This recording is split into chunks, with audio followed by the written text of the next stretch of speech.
The Joyful Friar podcast is made possible by the generous support of our friends.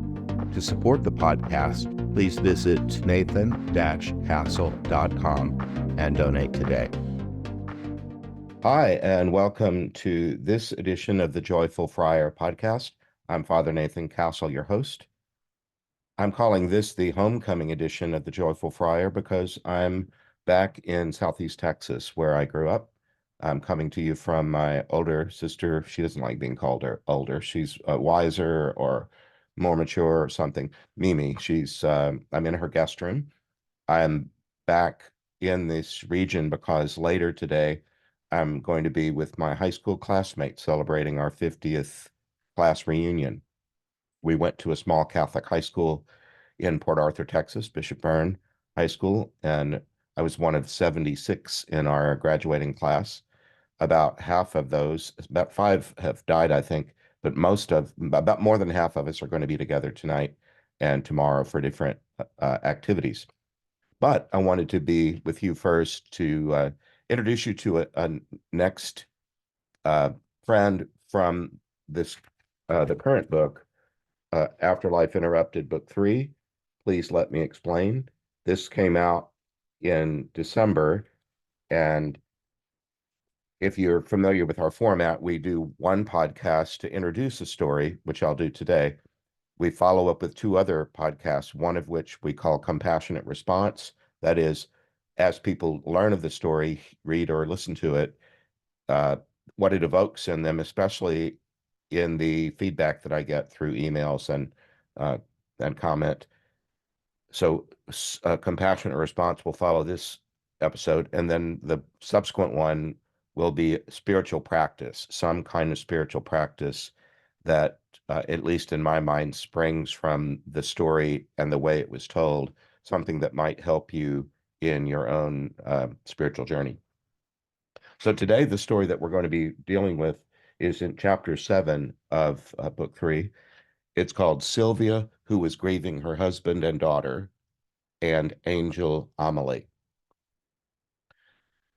I'll read you the dream. If you're dropping into this podcast and don't have the background in the phenomenon of and all of it, maybe you can read my first book because I explain things well there. But in essence, I I'm contacted in the night in a dream by someone who went through trauma, often a traumatic death, and they need some assistance. And I distinguish between having a dream, which is my own psychobabble, and receiving a dream, which is someone else's content. And the content that they bring me cries out for a helpful response from me. I've made the analogy of when I was in active pastoral ministry for much of my career. I often had to take a turn with a pager on the nightstand in case there was an emergency call for a priest from a local hospital.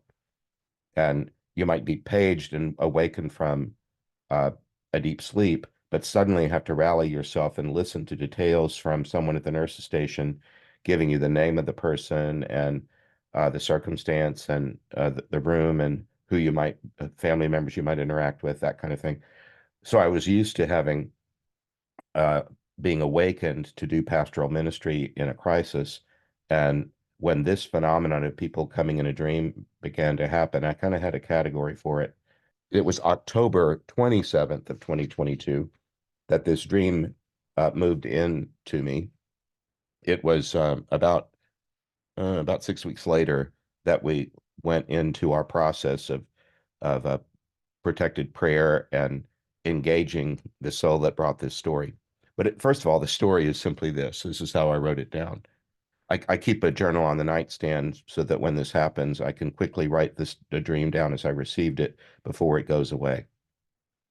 I awoke in the night in an unfamiliar house. I got up to use the bathroom. A Natalie Cole record was playing on a turntable. It was a sad song that never stopped. I wondered how it could keep going on and on. I heard a little girl crying, "Mama, Mama," and I awoke. Well, we did go into protected prayer with the angels and saints. One of my um, long-term friends, Lisa, is a prayer partner, and I was able to be with her in person.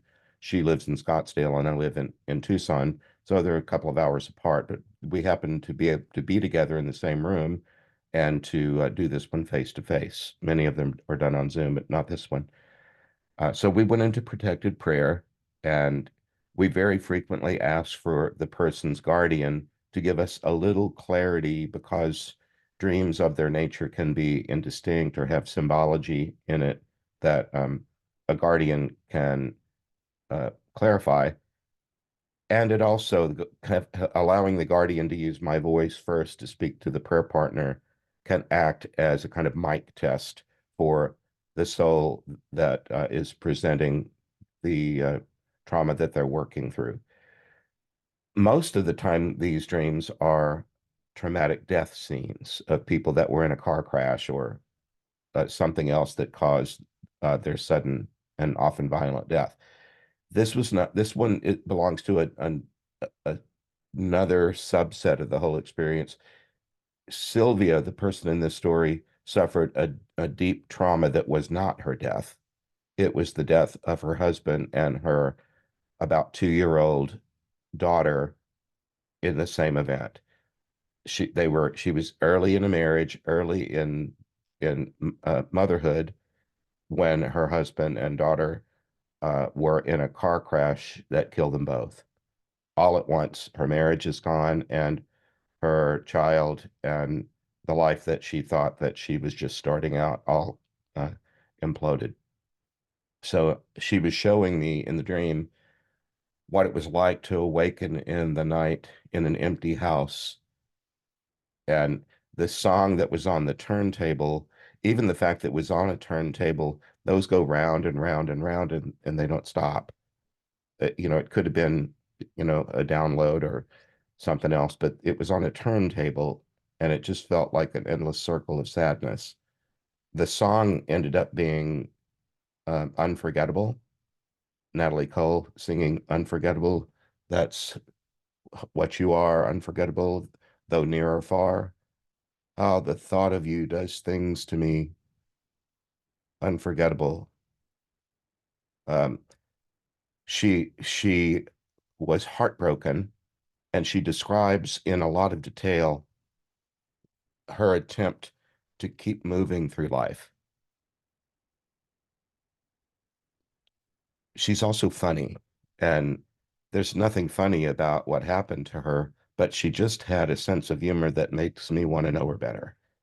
Um, she just has a kind of a dry wit that I admire. She saw the irony or the nonsense of the circumstance that she was in that she didn't feel like she could escape. After the death of her family, she chose not to leave her house. She got a settlement from a life insurance payment and I think a legal settlement because the accident that killed her husband and daughter was caused by the other driver. So she said she could have been a woman of leisure and not had to work. She was able to pay off her house note, but she said, why would I have wanted to do that? Then I would have had to been in my own sad company all the time. She said she could at least keep a job and have a reason to get up and get dressed and go to work. She said at work, she never was, after the accident, able to uh, engage creatively with work, but her job had a lot of repetitive tasks where it didn't take an awful lot of energy to perform them. And she could still be of value to her employer and get some tasks done, but nothing that she did had the enthusiasm that she would have exhibited earlier. She talked about not engaging with people at work except a mandatory Christmas party and very little else, never going out after work with anyone. And she said there just wasn't room in her heart for romance, so that she couldn't even live in her heart. So she said it was a non-starter, the idea of trying to date again. People advised her maybe you should move, start your life over in a new house, switch everything up. But she felt in a bind because it was the house that she and her husband had bought together. It was the place she brought her daughter home from the hospital, and it had memories, even if they were sad. Uh, she just couldn't imagine leaving there and going somewhere else. You might want, if you care about this story, you might want to listen to Unforgettable, the Natalie Cole recording of it. I think Nat King Cole, her dad, recorded it in the 50s, but I remember that her version of it from the early 90s, I think. It's it's beautiful, but it has a kind of haunting quality about it. And she used the word haunting. She said her house in the night was it creaked. You could hear the refrigerator turn off and on, the heater, the air doing the same, the creaking noises that houses make when they expand and contract. Uh, she said it wasn't haunted by a ghost. It was just her memories were haunted, and she could never really get away from the sadness in her own heart. Well, it as her story plays out, she she one thing I liked is she was a well-educated person, and she was not much of a television watcher, but once she was alone in her house all the time, she said, I found myself watching more television than I ever thought I would. And uh, she had the kind of idea that it rots your brain, and that she just never would have thought she would watch this much television. So she thought, well, maybe I could make something while I'm watching TV. So she went to a craft store and she got a needlepoint kit. It was some little kit that had everything in it that you needed to make a needlepoint picture of a sailboat. And she she said, I needed to have something to say to people when they wanted to know, what have you been up to? She had nothing to say, and people wanted to avoid her because she was sad. And uh, she said she needed something to say, and so she would say with too much enthusiasm, "Oh, I've taken up needlepoint," and then she said she still had a few gift-giving occasions with somebody in her circle of friends or coworkers, and if somebody had a boat, well, she'd make a little needlepoint thing of a boat to give, and she thought it was ridiculous, uh, but it kept her hands busy, or it made her feel better about having nothing to do. And she said sometimes I could get absorbed in it, and for a moment I'd have relief from my grief.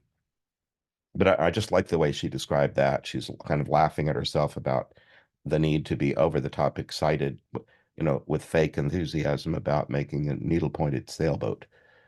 Well, the long and the short of her story was that after some years of this repetitive routine, she said that the record that kept going around and around and singing a sad song was her life, and that she thought it would never end until she got a medical diagnosis of uterine cancer.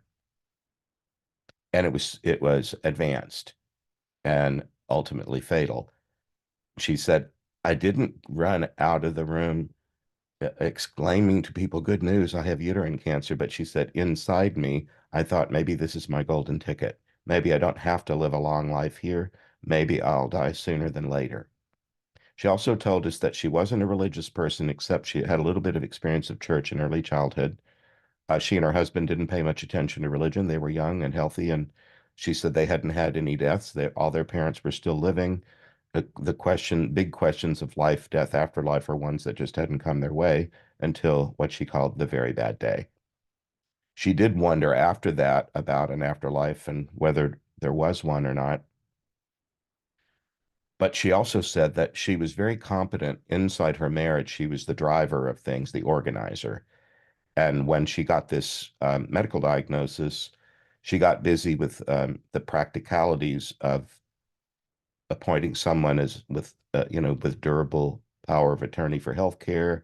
She said she lined up all of the services that she would need as she got more and more ill, uh, and she had appropriate uh, support and visitation from people who cared about her. She said, I was competently cared for, is one of the things she said. And then as she got toward the end of her illness, she didn't want to be asleep to her death. She wanted to be alert to whatever it was.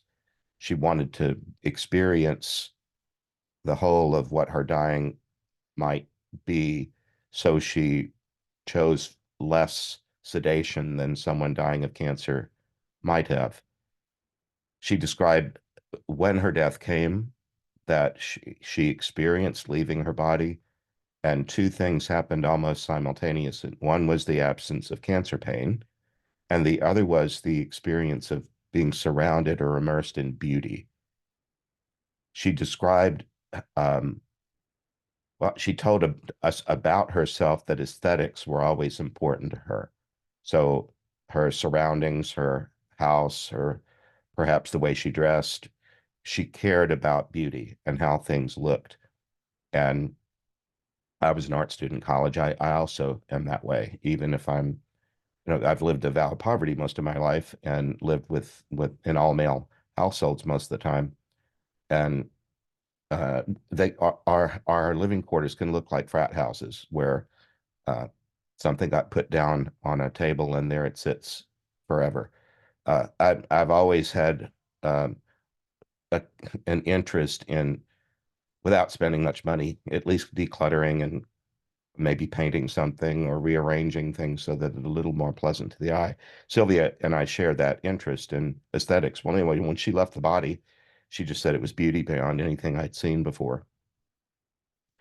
Um, the story goes on, but so do the next two episodes of this podcast. If you'd like to know this story in greater detail, it's told in Afterlife Interrupted, Book 3. Please let me explain. It's, I think, Chapter 7, Sylvia, who was grieving her husband and daughter. This will soon be an audiobook. It's not finished yet, but it's waiting for me to finish proofing the recordings and then get it uploaded to uh, Audible. But I'm going to leave it there for now. I think you'll enjoy getting to know Sylvia and later the family with whom she'll be reunited. But for now, this is Father Nathan, thanking you for being with me. Remember that you're always in my prayers. God bless you and have a great day. Bye now. I hope you enjoyed this episode of The Joyful Friar. Please like, follow, and subscribe. You can visit me at nathan-castle.com. Send me a message by clicking the contact button. God bless.